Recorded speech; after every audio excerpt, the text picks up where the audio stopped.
Read and learn, shine so bright.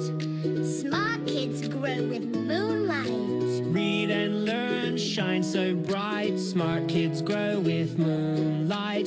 eSchoolify series, fun and true. Learning dreams for me and you. Welcome to eSchoolify series. Assalamualaikum. Sayyida Maryam Naqvi here from the Moonlight International Publishers. मोहतरम वालिदैन कैसे हैं आप सब? जैसा कि आज बच्चे को हमने क्या पढ़ाया, हर्फ पे पढ़ाया, पे की आवाज और पे लिखना भी सिखाया।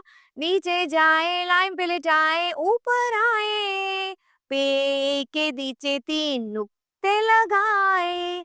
नीचे जाए, लाइन पे लेटाए, ऊपर आए, पे के नीचे 3 नुक्ते लगाए। पे कहता है प परिंदा, प पत्ता, प पंखा, प पेंसिल। लेकिन जब आप घर में गर्मा गर्म पकोड़े बनाए तो बच्चे को सिखाएं पे प यानी पकोड़े, और पानी पीते वक्त बच्चे को बताएं पे प पानी। ओके, अच्छा, इसके साथ हमने कहानी सुनाई, कहानी के बाद सवालात पूछे और एक अच्छी बात सिखाई।